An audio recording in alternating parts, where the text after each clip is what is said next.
크리스천 영상학교는 연한 신목사입니다. 오늘은 영적 세계의 문을 여는 기도를 해라 라는 제목으로 한번 생각해 보겠습니다.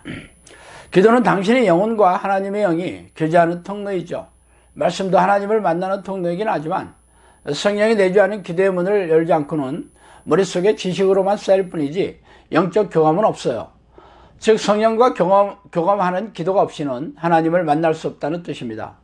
그러나 우리네 교회에서는 영적 기도에 대해 아는 바도 없으므로 가르칠 수도 없겠죠.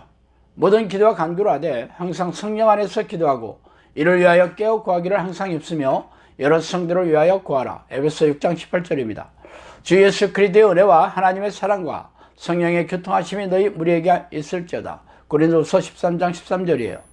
너희가 내 안에 거하고 내 말이 너희 안에 거하면 무엇이든지 원하는 대로 구하라. 그리하면 이루리라. 요한복음 15장 7절이죠. 이 말씀은 죄다 성령과 깊고 친밀하게 교제하는 현상에 대해 말씀하고 있습니다. 이처럼 영적 능력을 얻고 하나님과 동행하는 삶을 살려면 성령 안에서 기도하고 성령과 깊은 교제를 나누어야 기적과 이적을 드러내는 영적 능력을 삶에서 경험하며 살아가게 될 것입니다. 그러나 기도의 명목으로 정해진 시간에 교회에서 모여 목회자와 교인이 원하는 탐욕스러운 기도 목록을 외치고는 웃고 떠돌다가 흩어지는 기도의 말을 반복하는 우리네 교회에 하나님이 관심이 갖겠어요? 오직 성령이 너에게 마시면 너희가 권능을 받고 예루살렘과 온 유대와 사마리아와 땅끝까지 이르러 내 증인이 되리라 하시니라. 사도행전 1장 8절이죠. 아시다시피 저는 성령이 내주하는 기도를 하는 사역을 하고 있어요. 성령이 누구십니까? 전지전능한 하나님이 아니십니까? 그렇다면 이 기도 훈련의 결과는 전지전능한 하나님과 동행하는 삶을 살아가야 할 것입니다. 말하자면 하나님이 기적과 이적으로 일하시는 삶의 현장에서 이를 목격하고 경험해야 한다는 말이죠. 그게 바로 증인이에요. 예수님이 승천하시면서 제자들에게 유언처럼 말씀하신 내용이죠. 그래서 당신은 놀라운 영적 능력으로 예수 그리스도의 증인의 삶을 살고 계세요. 지금까지 저는 1000명이 넘는 사람이 저를 찾아와서 기도 훈련을 요청했어요. 그리고 수백 명의 사람들이 기도 훈련을 시작하고 지금도 진행해 오고 있어요. 그러나 적지 않은 이들이 기도를 중도에 포기했어요. 왜 그런지 아세요? 이 기도가 너무 힘들고 기도할 시간을 내지 못해서라고 합니다.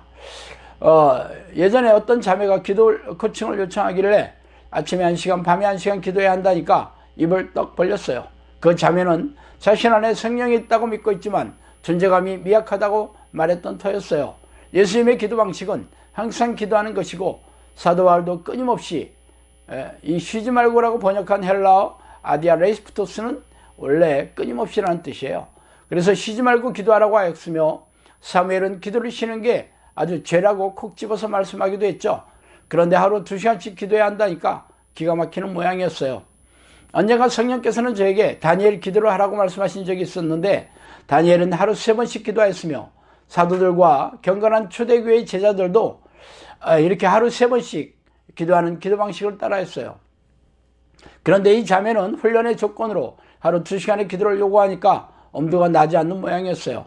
이렇게 자신은 천국에 들어가는 자격을 갖추고 있으며 성령도 안에 있다고 믿는데 하루에 1시간도 기도하지 않는 교인들이 대부분입니다. 참 기가 막힌 일이죠. 제가 요구하는 기도는 하나님을 전심으로 부르는 기도예요. 배를 쥐어짜며 혹독하게 기도하면 영적 현상이 일어나기 시작해요. 귀신의 존재가 드러나거나 공격하는 사건이 시작되는 것입니다. 귀신이 잠복해 있는 사람들은 귀신이 도망가거나 공격하는 현상이 일어나요. 약한 귀신들은 침이나 가래, 기침, 하품, 트림, 헛구역질, 구토, 방귀, 배변 현상을 일으키며 도망치고 있어요. 중간급의 귀신들은 도망치기보다 공격하는데 두통이나 가려움증을 일으키며 몸의 곳곳을 아프게 합니다. 특히 고질병이 있는 사람들은 고질병을 악화시키며 예전에 아팠던 곳이 다시 아프게 하기도 하죠. 몸살과 감기는 일반적인 현상이에요. 그러나 아쉽게도 센 놈들은 자신의 존재감을 드러내지 않아요. 어쨌든 이 기도를 하면 약한 놈들과 중간급의 귀신들이 드러나는 현상을 경험하게 됩니다. 물론 이런 현상도 혹독하게 하나님을 부르고 전심으로 성령의 내주를 요청하는 기도를 해야 합니다. 제 경험으로 보면 크리스천들의 3분의 2 이상이 몸 안에 귀신들이 잠복해 있다고 봅니다. 그러므로 제 얘기를 듣는 여러분도 귀신이 안에 잠복해 있을 확률이 아주 높겠죠. 귀신이 몸 안에 잠복해 있지 않더라도 밖에서 공격하는 것은 100%예요. 그러므로 이런 현상이 없다고 해서 성령이 계시다는 것은 아닙니다. 성령이 안에 계시다는 증거는 내적 증거와 외적 증거가 나타나야 하죠. 내적 증거는 삶에서 평안과 기쁨과 자유함을 누리며 살고 있어야 합니다. 외적 증거는 성령이 함께 하시는 영적 능력과 증거가 나타나고 거룩한 성품으로 변화되며 풍성한 성령의 열매가 맺혀야 합니다. 성령이 안에 계신 사람들은 예외 없이 성령의 은사를 갖게 되는데 믿음, 지혜, 지식, 사랑은 물론이고 사람마다 다르지만 방언, 통역, 폭력, 치유, 예언 등의 은사도 나눠 갖게 됩니다.